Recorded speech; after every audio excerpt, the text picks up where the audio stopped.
Bienvenue dans La Tête aux Pieds, le podcast qui explore la relation entre le corps et l'esprit. Je m'appelle Adrien Mater, auteur du livre « Le yoga pour les hommes ». Je suis également formateur et enseignant en yoga et en pilates. Seul ou avec mes invités, je vous donne rendez-vous chaque dimanche pour explorer la façon dont le travail du corps peut influencer de manière positive notre posture physique et mentale, nos relations, mais aussi la société dans son ensemble. Aujourd'hui, je reçois Franck Emonin, coach sportif et responsable d'une salle de fitness. Ensemble, nous parlons de musculation, de mouvements fonctionnels, d'image du corps, mais aussi des injonctions qui régissent notre physique et nos vies. Bonne écoute. C'est intéressant parce que moi, ça me fait me questionner sur mon propre parcours et du fait que aura peut-être l'air différent et pourtant c'est exactement la même chose. Que moi, il y a un moment dans ma vie où je voulais devenir un combattant, un grand combattant, parce que j'avais des exemples. Et donc il y a à la fois des gens à qui je voulais ressembler, parce que je m'identifiais à eux. Il y a peut-être aussi des souffrances enfants où moi j'avais été en situation de faiblesse et je voulais pas revivre ça. Et donc pour atteindre ce but, mais même pas en compétition en fait, c'était un truc très illusoire de ce que je m'imaginais que les gens allaient penser en me regardant faire des combats dans mon école en gros. Et donc pour ça fallait que je voyage. D'accord. Et ça m'a coûté ma santé. Bon, ça m'a fait faire plein de trucs super chouettes et je regrette pas. Ça m'a appris aussi vraiment des trucs importants. Mais c'était nourri toujours par une insécurité profonde et une sensation d'échec perpétuel. Et donc, ça me poussait à aller plus loin de plus en plus. Il y a que des moments où j'ai lâché prise là-dessus, où j'ai déjà pris du plaisir et donc j'ai vachement progressé et où j'étais plus apaisé intérieurement. Et d'accord. Comme je pense que oui, c'est intéressant. Ça peut être plutôt positif de prendre soin de soi et d'avoir aussi envie de développer certaines aptitudes physiques. Qu'effectivement, faut s'interroger sur le pourquoi à partir du moment où ça prend le pas sur d'autres choses et ça devient presque un comportement addictif. Ouais. Où là, sûrement, c'est pas bon. Et c'est compliqué, ça prend du temps de trouver un équilibre. Par exemple, sur cette question du combat, je terminerai là-dessus. Maintenant, je pense que je suis plus en paix avec moi-même. Et pourtant, c'est très, très présent. Pas cette insécurité, mais voilà, comment moi, je peux me positionner toujours avec un point de vue un peu stratégique, comment je peux percevoir les gens d'une façon intuitive, comment je peux planifier des séquences, comment je peux être organisé, discipliné. Mais là, c'est assez nouveau, comment c'est installé comme ça en moi. Et là, je pense que c'est positif. Et en ce moment, en plus, je suis blessé, je vais pas me battre ni dans la rue, ni dans une salle. Et ce truc-là, il est en moi et c'est un soutien. C'est plus un boulet où ça a plus mais il a fallu du temps. Mais sur la notion du pourquoi, quand t'as parlé de ça, ça m'a fait penser à ça. Ouais. Pourquoi je voulais devenir combattant? Et sûrement maintenant, c'est plus apaisé parce que comme tu l'as dit, je suis allé travailler des problématiques en profondeur qui n'avaient rien à voir avec le fait que je pouvais casser la gueule à quelqu'un. Et c'est marrant d'ailleurs parce que il se passe beaucoup de choses dans mes rêves et je pense qu'il y a pas mal de gens à qui c'est arrivé. Enfin, il y a un autre mec qui m'a raconté ça aussi. Il y a des moments dans ma vie où je faisais des rêves où je tapais un gars, je lui mettais des coups de poing dans la tête et ça lui faisait rien du tout. Bien sûr. Ça, on connaît ça. Bien sûr. C'est un sentiment d'impuissance, bien sûr. Et il y a pas longtemps, j'ai rêvé. Moi j'ai maintenant, surtout maintenant que je fume plus de cannabis depuis longtemps, j'ai une vie dans les rêves. En fait, j'ai deux vies. J'ai une vie quand je suis réveillé, une vie dans mes rêves, quoi. Et j'ai rêvé que c'est un peu étrange, mais j'avais une sorte de bâton ou de canne de cricket dans la main et il y avait un mec, je sais pas ce qu'il m'avait fait, et je lui mettais un coup, poum, et il tombait par terre. Et je me suis dit, putain, c'est génial, tu vois, la transformation. Bon, c'était pas à main nue, mais quand même, là, je le mettais un coup et il était séché. Et je me suis dit, le chemin intérieur que t'as fait, et c'est pas pour dire, dans ma vie, moi, je donne des cours aux gens et je fais des podcasts sur la relation corps-esprit, hein. J'attends pas les gens, je suis pas bandit de grand chemin, quoi. Mais voilà, bref, voilà, j'ai fait cette petite aparté parce que de questionner le pourquoi, c'est intéressant, quoi. Ouais, bien sûr, mais c'était clairement ton démon intérieur, tes démons, tes doutes que t'as réussi à casser avec ta canne. C'est ça. Avec Yes. ma canne. Mais, et pour conclure et rebondir sur ce que tu disais qui était très juste, je les ai pas résolus en allant combattre encore plus fort. Je les ai résolus en faisant des choses qui n'avaient rien à voir. Bien sûr. Et bien c'est sûr, ce que tu bien disais tout à l'heure, quoi. Que voilà, Mm. c'est pas parce que tu soulèves plus lourd ou que tu cours plus vite que, en fait, tu vas être vraiment mieux en toi, quoi. Et ça, c'est intéressant. Je remarque aussi que, du coup, bon, alors, on parle un peu là, on présente le sport, l'activité physique sous des aspects qui peuvent être nocifs, mais on est d'accord, toi et moi, que ça peut quand même être assez bénéfique et que pour nous, comme pour beaucoup de monde, c'était quand même fondateur et c'est constitutif de qui on est. Et ce qui est intéressant aussi dans ton parcours, c'est que entre la musculation puis l'haltérophilie, donc qui ne sont pas du tout la même chose, hein. Moi j'ai appris ça il y a un moment, mais c'est facile de confondre parce que oui, tu soulèves une barre avec des poids, mais en fait ça n'a rien à voir. Il y a ça, il y a le travail du fitness qui quand même tu t'as développé ta gestuelle sur de la musique. Et je sais que même après qu'on soit diplômé, qu'on ait été diplômé, tu as fait un travail de recherche dans la danse et tout ça, ce qui t'a valu de certaines rencontres positives, me semble, si je me rappelle bien de l'histoire. Voilà, donc il y a ça qui n'a rien à voir. Et puis la boxe.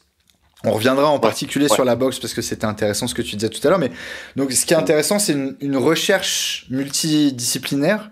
Est-ce que tu pourrais nous expliquer ce qui, au travers de ces trois activités qui, en apparence, n'ont pas grand-chose en commun, qu'est-ce qui les relie? C'est quoi la constance? En fait, pour moi, là, tu viens de décrire 3 fois des activités de danse. C'est-à-dire que je vois la boxe actuellement comme une danse. Évidemment, j'ai dû pour le fitness, je m'étais inscrit donc à l'époque dans une école de danse latine.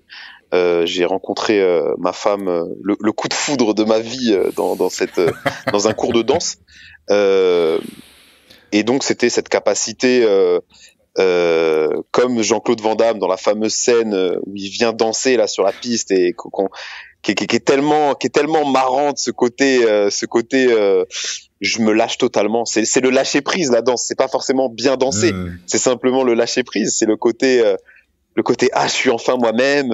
Let's go, tu vois. Et l'haltérophilie, du coup, c'est clairement de la danse avec une barre. Je le dis un peu en rigolant, mais on est dans quelque chose de beaucoup plus chaloupé, beaucoup plus technique et beaucoup plus fin. Donc voilà, je dirais que ces 3 activités nous amènent un peu toujours à la danse. Mais pour parler de danse, c'est surtout, du coup, qu'est-ce qui les réunit? C'est des capacités à se mouvoir dans l'espace, des capacités et se mouvoir dans l'espace de manière peu intuitive. C'est-à-dire que l'haltérophilie, quand j'ai démarré l'haltérophilie, ce n'était pas intuitif pour moi. Parce que tu dois te jeter sous une barre, tu dois avoir à la fois de la force, de la souplesse et de la vitesse. C'est vraiment, on est sur quelque chose, parce que du coup, pour que les gens comprennent, la réception du mouvement d'arraché en haltérophilie, on a la barre au-dessus de la tête et au-dessus de la colonne vertébrale, bras tendus, et on est accroupi complètement pied à plat. Donc ça demande des souplesses de cheville, de genoux, de hanches et d'épaules. Et donc, c'est très peu intuitif. C'est pas aussi intuitif que de faire un sprint, par exemple. Et la boxe, le moment où je découvre la boxe, pareil, je découvre la boxe il y a quelques mois. J'ai eu des discussions avec toi, Adrien. Je pose des questions à mes amis qui connaissent la bagarre. Je leur demande un petit peu est-ce qu'ils ont des conseils, parce que ce n'est pas intuitif pour moi de me protéger et de voir quelqu'un en face de moi. Je ne comprends pas en fait comment on peut avoir une carapace et en même temps voir. Et c'est ça qui est hyper intéressant, parce que la réponse que certains me donnent, c'est justement, il faut danser. Tu vas te protéger en dansant et non en te renfermant. Et après, ça pose aussi des questions même de rapport au monde, parce que c'est un peu philosophique. Et du coup, et si on dansait plutôt que et si on se renfermait, en fait, c'est un peu le sujet, quoi. Oui, c'est beau ça. Donc comme quoi, effectivement, voilà, d'une activité physique, on peut en venir à des considérations beaucoup plus générales Et à chaque fois, moi, j'apprécie beaucoup que effectivement tu fasses ce lien avec le monde qui nous entoure. Et ça montre que, en fait, si tu avais parlé, par exemple, d'arts martiaux ou de yoga, qui sont des disciplines qui sont plus spontanément associées à une certaine spiritualité ou à une certaine philosophie, ça montre qu'en fait, non, en fait, chacun peut amener ou trouver dans des activités comme, encore une fois, l'haltérophilie, pour caricaturer de l'extérieur, c'est tu soulèves des poids. Et ben non, en fait, ça peut t'éduquer dans ton rapport au monde de façon assez articulée, comme tu viens de le faire. Et donc, en fait, ça c'est... J'essaie de présenter le podcast à certaines personnes en ce moment et de montrer qu'en fait, tu peux sûrement pratiquer l'haltérophilie de façon philosophique et le yoga de façon très débile. Enfin, c'est pas l'activité en elle-même qui fait la profondeur de la démarche. Et donc, du coup, mon propos et celui d'autres, c'est pas il faut faire du yoga à tout prix parce que c'est ça qui est bien. C'est non, en fait, on peut avoir une spécialité qu'on aime et y mettre la profondeur et la philosophie ou la poésie ou qu'on souhaite. En fait, c'est très possible. De réinvestir des choses qu'on connaît déjà. On n'est pas obligé d'adopter les codes d'ailleurs pour leur donner de la profondeur et de l'intérêt. Et moi, je voulais rebondir là-dessus aussi sur donc tu as un enfant, peut-être tu en auras d'autres, et tu m'as dit toujours que toi tu souhaitais, et ta femme elle est athlète de haut niveau, ça aussi on en reparlera, que le sport c'est quelque chose d'important dans tes principes d'éducation. Mais que pour autant tu aimerais que tes enfants ils fassent différents sports, mais aussi qu'ils soient capables par exemple d'écrire une poésie. Cette phrase elle m'avait marqué parce que c'est aussi quelque chose dont j'essaie de parler, et peut-être que dans un autre épisode avec Jamel on parlera du fait que lui était cascadeur, danseur, combattant, mais aussi qu'il fasse du slam. Et donc ça c'est... Voilà, moi je suis à la recherche d'une sorte de fil d'or qui connecte tout, quoi. Et là, quand tu m'as dit ça a fait tilt. Est-ce que tu pourrais nous expliquer pourquoi c'est important que ton enfant, je sais pas, il fasse de l'haltérophilie, un art martial et de la gym ou je sais pas quoi, et qu'en même temps qu'il soit capable de faire de la poésie? Bien sûr. Alors, déjà, mon enfant va décider de ce qu'il a envie de faire, évidemment, en toute liberté, etc. Simplement, il s'avère que dans ma famille, comme dans celle de ma femme, et du coup dans notre foyer, le sport est vraiment un moyen d'expression au monde. En fait, c'est comme ça. J'arriverai même pas à l'expliquer pourquoi. J'ai des proches. J'ai un cousin qui a fait du basket. Mon cousin a fait du basket en NBA, et ça a été le premier Français à jouer en NBA. Mon épouse a été sauteuse en longueur internationale.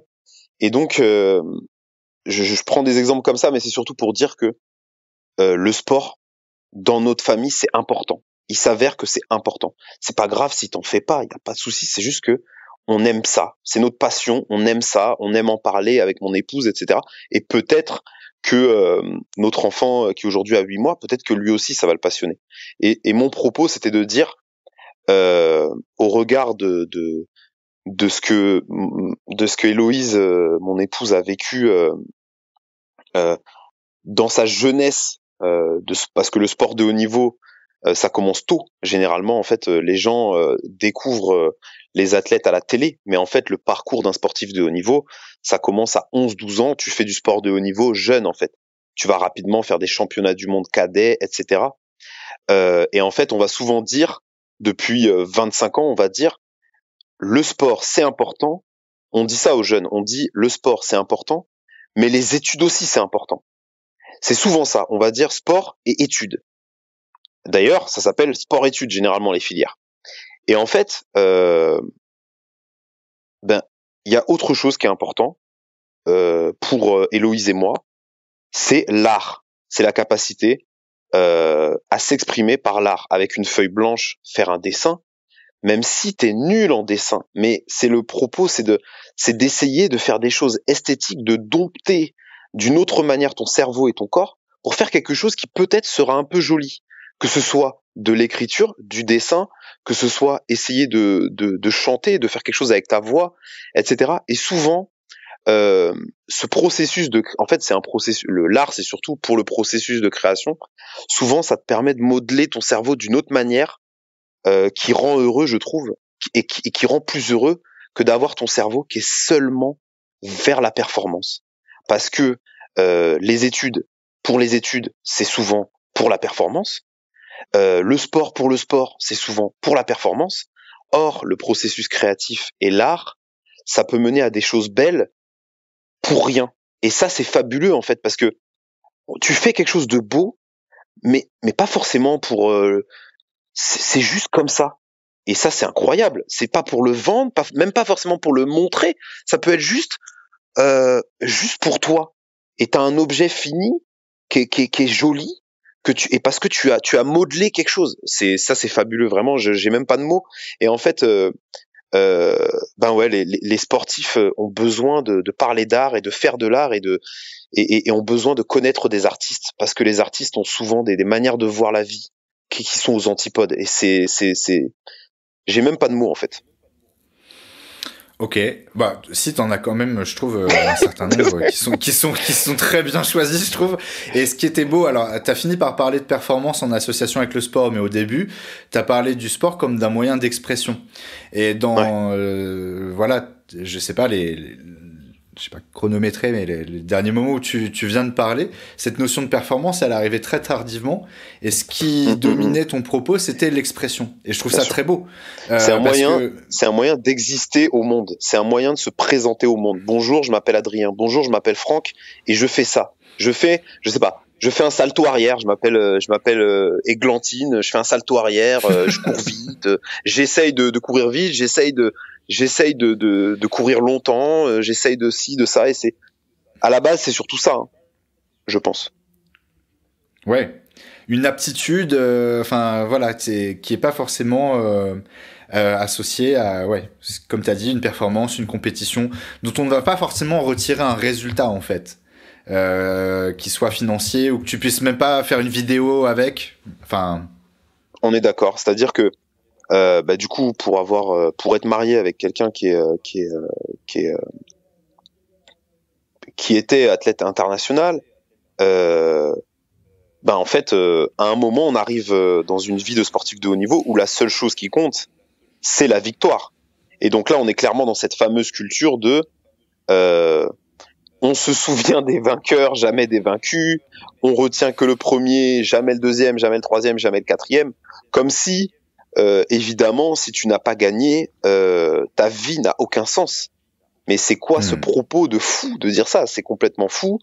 Évidemment, donc maintenant, depuis 5-6 ans, on parle de la santé mentale des sportifs. Évidemment que d'être éduqué dans cette façon de voir les choses, ça mène évidemment à des gros crashs. Évidemment. Non, c'est le but. On aime gagner, évidemment. On regarde l'UFC, le gars qui est debout, il préfère être debout que d'être les fesses par terre, d'être KO, c'est sûr. Il s'est préparé pour ça. Mais celui qui est par terre, il aura des choses à nous raconter de tout le voyage qu'il a fait.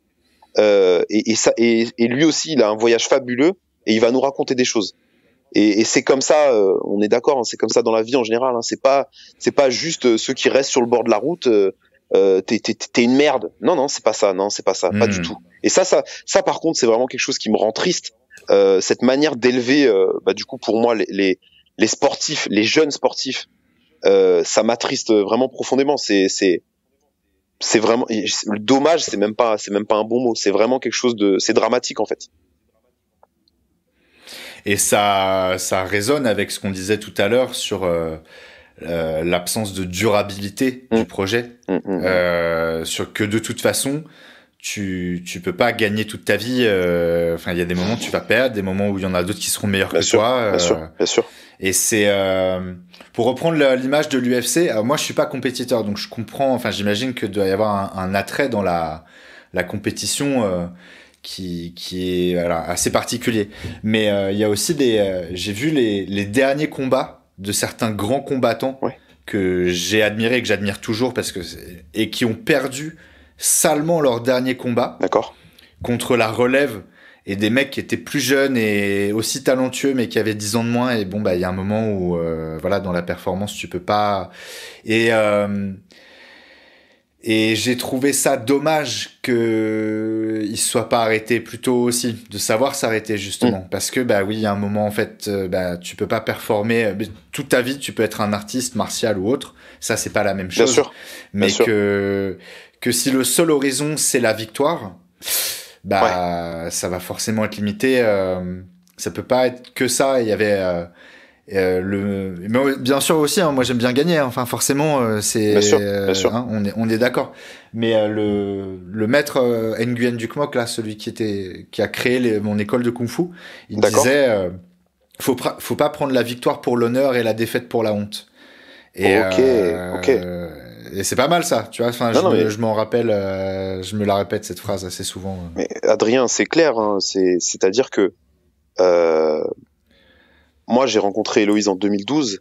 Et de ça, il y a eu toute une période avec énormément de victoires, énormément donc un momentum, une dynamique positive, une dynamique de victoire sur 2 ans à peu près, des grandes victoires, des victoires qui amènent le soleil dans la maison en fait, c'est surtout ça, qui te donne le sourire.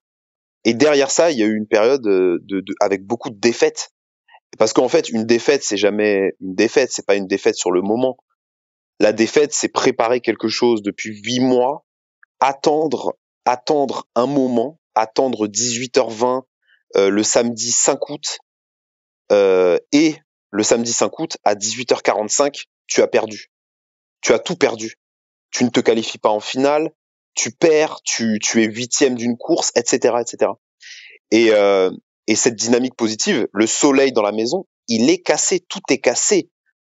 À ce moment-là, tu te retrouves seul, seul dans ton foyer, seul avec ta famille, seul avec ton mari, ta femme, ton compagnon, tout ce que tu veux, tu vois, vraiment, avec ton chien peut-être même, tu vois.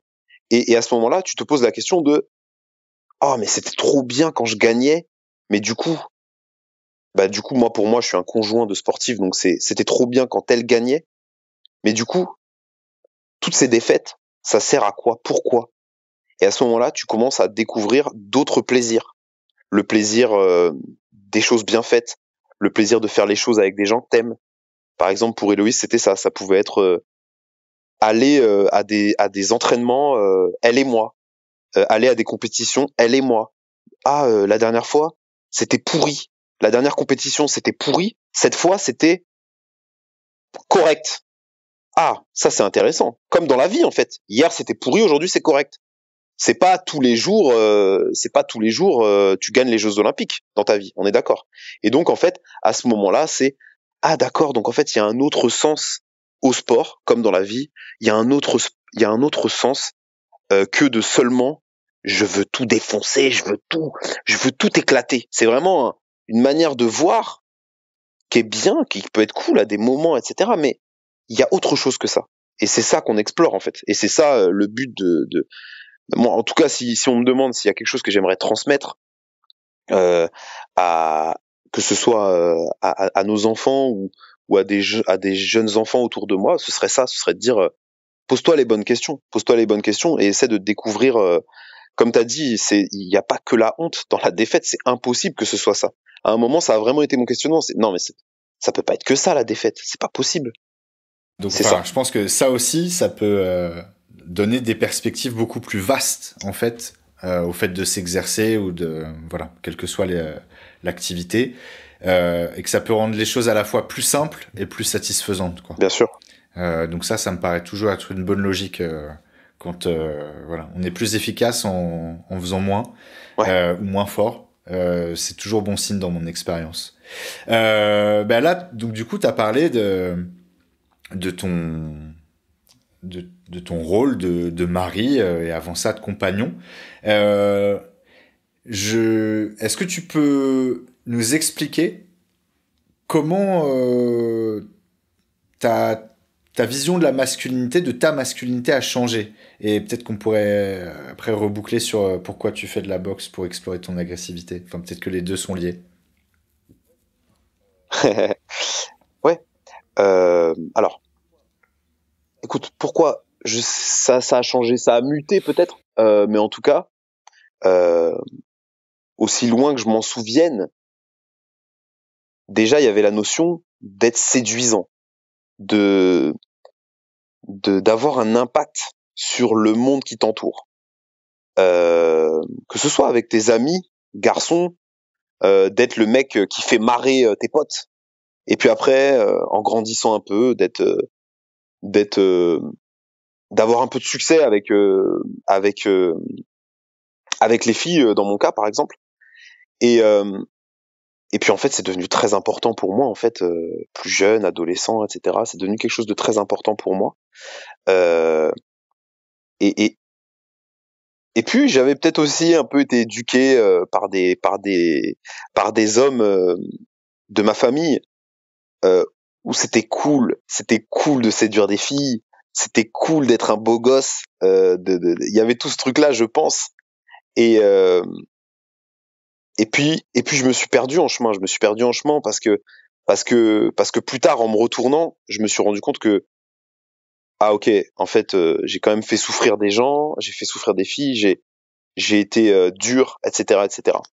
J'ai été méchant dans le sens au niveau affectif et ça c'est jamais bon en fait.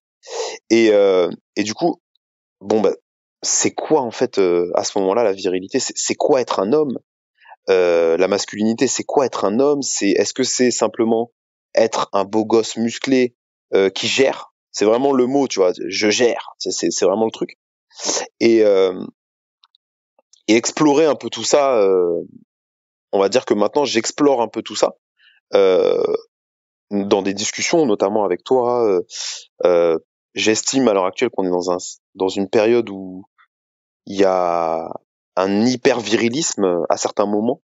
Euh, et donc, bah, moi, ce que je veux simplement, euh, c'est euh, c'est explorer. Je pense que dans la masculinité, il y a beaucoup de douceur, il y a beaucoup de sensibilité notamment à explorer et, et, et à comprendre en fait, et à comprendre. Et je vais pas enfoncer des portes ouvertes en disant que t'es un garçon, t'aimes la bagarre, mais tu dois aussi aimer, comme on disait, faire des bisous dans le cou à ta mamie, tu vois. Mais mais mais c'est vrai qu'en tout cas, je suis dans une période où je où je remets ma masculinité sur la table, notamment avec ma femme, et on en discute et voilà. Et en fait, qu'est-ce que t'attends de moi? Qu'est-ce que t'attends de moi en tant qu'être humain? Qu'est-ce que t'attends de moi en tant qu'homme? euh, En fait, qu'est-ce que je peux faire pour toi? C'est ça, qu'est-ce que je peux amener comme énergie dans notre foyer, pour notre fils? Bah, c'est quoi en fait? C'est quoi? Donc pour ça, j'ai aussi questionné mon père, même vu certaines choses, certaines manières dont j'avais été élevé en fait.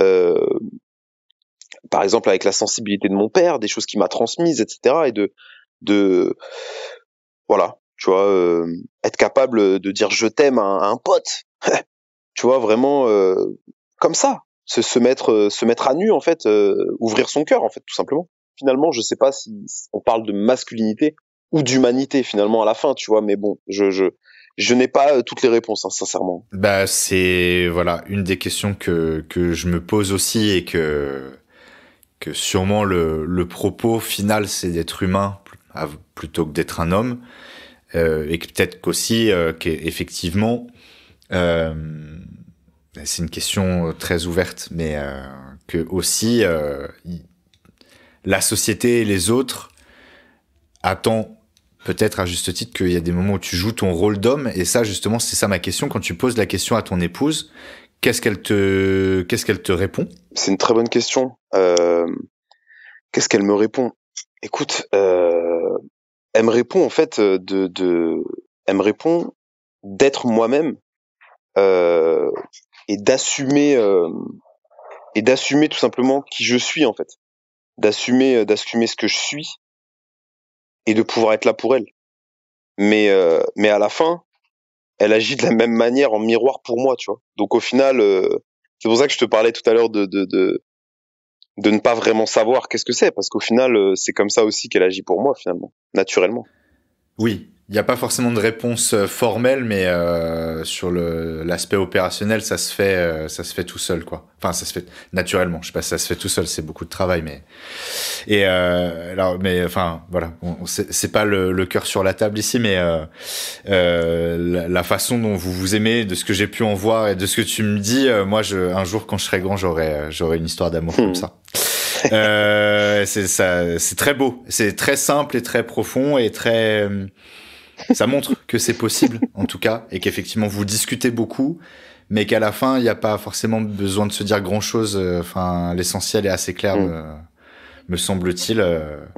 Et voilà. Et bravo, ça donne la foi. Ouais. Alors on a couvert tout un tas de sujets et en même temps le fil conducteur est clair à mon avis. Mais puisqu'on a déjà pété la durée du podcast, mais que c'était quand même très intéressant, on pourrait aborder un dernier point dont on avait déjà un peu discuté ensemble. C'est le fait que toi tu sois métisse. Donc, est-ce que tu peux nous expliquer un peu d'où tu viens? Et ou quelles sont tes origines familiales et comment voilà, qu'est-ce que ça fait pour toi en tant qu'individu? Alors, j'ai grandi en tant que métisse dans les années 90, c'est surtout ça, parce que c'est vrai que peut-être que les questionnements ils ont changé aujourd'hui. En tout cas, mon père est originaire du Jura. Mon père est blond avec les yeux bleus en gros. Et ma mère est noire et elle est de la Guyane française. Voilà. Donc vraiment Amérique du Sud, collé Brésil, etc. Et puis c'est des sociétés créoles. Voilà, on parle créole, on parle français et voilà. Donc moi je suis issu d'un métissage comme ça et j'ai grandi en province. Ça rajoute au métissage. Ça rajoute au métissage sur la carte de la France dans le sens où c'est une autre spécificité, mais en gros, j'ai grandi dans un petit village de 3000 habitants, Plélan-le-Grand, euh, ben, dans lequel j'ai aussi découvert ce que c'était que la ruralité, etc. Je me suis aussi construit comme ça, et qui fait qu'à l'heure actuelle, c'est vrai que j'écoutais une interview de Fabrice Eboué il y a pas longtemps, et je me reconnaissais un peu là-dedans, c'est-à-dire que je suis très à l'aise un peu partout en fait. Je suis très à l'aise un peu partout parce que même du côté de ma mère par un espèce de remariage de ma grand-mère guyanaise, il y a des cousins par alliance, fils d'agriculteurs, etc. Donc c'est vrai que il y a vraiment plein d'horizons, des horizons ruraux et urbains et des horizons blancs et noirs dans ma famille. Et donc c'est vrai que évidemment, en grandissant, il y a eu souvent ce questionnement de qui suis-je. Basiquement, est-ce que je suis noir? Non, en fait, je suis métisse, je suis clair de peau, blablabla, etc., jusqu'au jour où en fait, tu te rends compte que je me suis rendu compte que pour moi, bon bah, c'est un sujet, mais c'est pas si important que ça finalement. C'est un sujet, c'est pas si important que ça. Je sais ce que je porte en moi. Euh, je m'intéresse, à ces sujets-là, mais loin de moi l'envie d'hystériser la question en fait, c'est surtout ça. On a notre identité hein. Maintenant j'ai un foyer avec Héloïse, on a une identité on vit à Fréjus, mais dans notre foyer on a une identité qui est assez marquée on est des Français originaires des dom-toms, clairement. Si tu viens chez nous, tu vas manger, ça peut arriver que tu manges d'une certaine manière, que tu écoutes d'une certaine musique, etc., sans tomber dans les clichés. Mais c'est ce qu'on est en fait. C'est ce qu'on est. Cependant, bah, c'est vrai que au lycée, j'ai été dans des ambiances, à côté de Rennes, des ambiances beaucoup plus, on disait un peu festoche, festival, un peu des ambiances un peu boueuses avec de la musique ska, des gens qui avaient des pantalons larges, tu sais, vraiment des ambiances qui me ressemblaient pas du tout en fait, que je comprenais pas. Et j'étais dans le délire, simplement parce qu'en fait à la fin c'était une histoire d'humain et que j'appréciais les gens qui m'avaient fait découvrir ce délire-là. Et ça allait pas être mon identité, notamment par exemple, je sais pas, musicale. J'écoute pas ce style de musique. Je comprends pas le délire. Ils sont en train de jouer avec des bières. Ils font un caps, tu sais, le jeu là avec les capsules de bière, machin. Mais à la fin, c'est des humains de ouf. Ils sont, putain, ils sont d'une bonté incroyable. C'est fou. Et ce truc-là, bah, il s'avère que j'ai eu l'occasion de le vivre à d'autres endroits, avec d'autres personnes, chez des noirs, chez des blancs, chez des personnes d'origine maghrébine, je sais pas, à plein d'endroits différents. Et au bout d'un moment, tu te poses plus trop la question. En fait, c'était juste ça. C'est que cette question que j'allais me poser adolescent, c'est quoi le racisme, c'est quoi, de quelle couleur je suis, de ce truc, de machin. Mais à la fin, au bout d'un moment, c'était moins un sujet pour moi. Voilà, tout simplement. J'ai pas été confronté au racisme, j'ai été confronté à l'incompréhension de qui tu es, en fait, à des endroits. T'arrives dans un endroit, t'es le seul, de la couleur que tu es, t'es le seul. Il y a un petit de 6 ans, il va te dire, mais c'est ton pote, mais il va te dire, je comprends pas ta couleur, je comprends, à l'époque, t'es jeune, on parle de 1993, le petit, il te dit, je ne comprends pas comment un blanc et une noire peuvent même faire un enfant. C'était ça à l'époque, mais par contre, et je le dis clairement, et je sais que chaque personne a une histoire différente, ça c'est très important.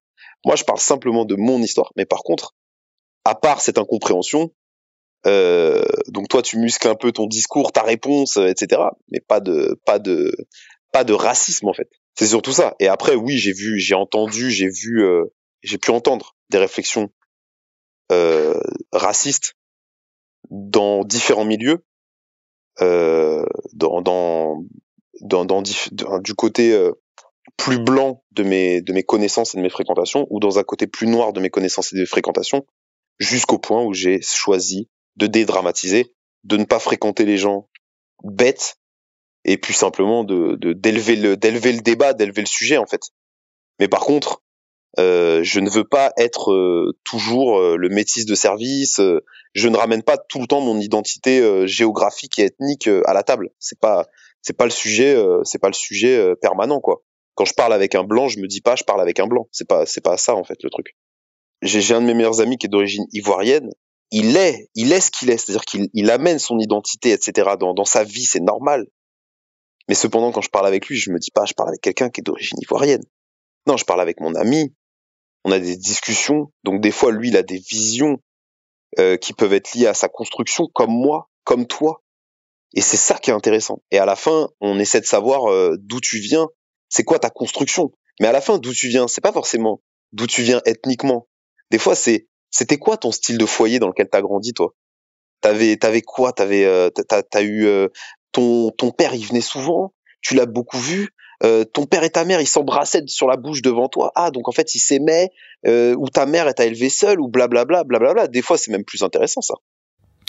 Ok, Franck. Est-ce que, avant de se quitter, est-ce que tu aurais une suggestion à faire à nos auditeurs? Est-ce que tu pourrais leur suggérer une pratique, un livre, un film, une recette, un truc qui leur ferait du bien?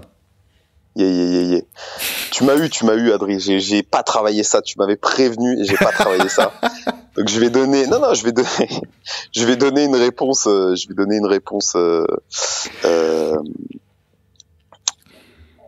La première chose qui m'est venue là, et c'est pour ça que c'est d'essayer de jeûner. Ça me concerne moi dans le sens où j'ai grandi en fait en étant quand même quelqu'un de très gourmand, en n'étant pas forcément conscient de la chance de pouvoir manger, etc., etc. Et donc en n'étant pas forcément dans la conscience de ce que c'était de pourquoi on s'alimentait en fait, tout simplement. Et donc c'est pour ça le jeûne pour en fait simplement au-delà de laver son organisme, etc., mais simplement se rendre compte de nos vrais besoins et qu'on n'a pas forcément besoin de se suralimenter, etc. Du coup, parce qu'après ça nous fait basculer aussi sur l'écologie, etc. Et donc simplement d'essayer. Je sais que dans ta communauté, il y a plein de gens qui doivent maîtriser, connaître le jeûne, même mieux que moi. Mais en tout cas, avoir des expériences de jeûne. Ok. Voilà. Mais est-ce que tu peux nous donner quand même quelques recommandations? Parce que quelle durée? Est-ce que c'est un jeûne total? Est-ce que c'est... Ah, écoute, je donne pas de recommandations. Je vais juste parler de mon expérience, mais donc moi j'étais le genre de gars en fait. Quand je partais, que ce soit en week-end avec ma femme ou en vacances avec mes potes, quand ça faisait 4h30 que j'avais pas mangé, c'était insupportable. Il fallait que je mange et tout. C'était à l'étranger, au Portugal, il faut un resto et puis à la fin tu te retrouves à mal manger, assis. On est vraiment dans quelque chose comme ça. Et donc à la base, on est vraiment en train de parler d'un truc fonctionnel. Et donc, du coup, au fur et à mesure, je découvre à l'époque le jeûne intermittent, le fameux 16-8, où tu jeûnes pendant 16 heures et tu manges pendant 8 heures, sans te suralimenter. Et donc à l'époque, je découvre ce truc-là, mais vraiment, c'est pas du tout un truc spirituel, c'est pas du tout un truc comme ça de conscience, etc.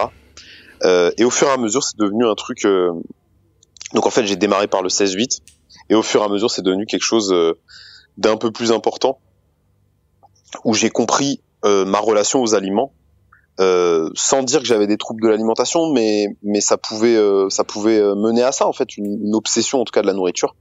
Et donc du 16-8, après j'ai fait des jeûnes hydriques avec du 24, du 36 heures, 48 heures le maximum. Donc jeûne hydrique, c'est-à-dire que tu fais que boire, c'est ça?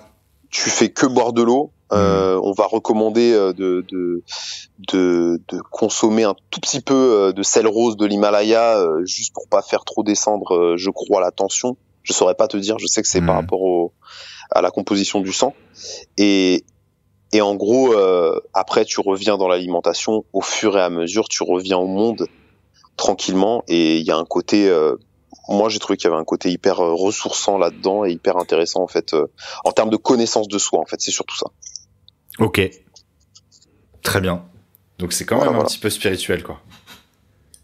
Finalement. T'es un mec vachement spirituel pour un beau gosse musculeux, quoi. C'est ça là. Arrête, s'il te plaît. T'es chiant. Ok. Et écoute, je te remercie sur ces bonnes paroles. Merci beaucoup, Franck, de m'avoir consacré du temps et d'avoir partagé ton expérience avec nous. Merci à toi. C'était super intéressant, et tu le sais je sais pas si tu le sais, mais être questionné par quelqu'un d'aussi bienveillant, d'aussi posé, d'aussi agréable que toi, c'est vraiment un plaisir. Ça permet c'est un exercice qui est super agréable, voilà, tout simplement. Donc merci beaucoup. Merci à toi pour ces beaux compliments, et merci d'avoir partagé ta vision qui est à la fois claire et profonde, je trouve. Donc, embrasse bien Héloïse et Samuel. Prends soin de toi, prends soin d'eux. Merci à tous d'avoir écouté La Tête aux Pieds, et à très vite pour un nouvel épisode. Merci d'avoir écouté La Tête aux Pieds. Si ça vous a plu, n'hésitez pas à laisser plein d'étoiles sur Apple Podcast, à me suivre sur les réseaux et à en parler autour de vous. Pour pratiquer avec moi, rendez-vous sur mon site adrienmater.com. Je vous donne rendez-vous dimanche prochain pour un nouvel épisode. En attendant, prenez soin de vous et bonne semaine.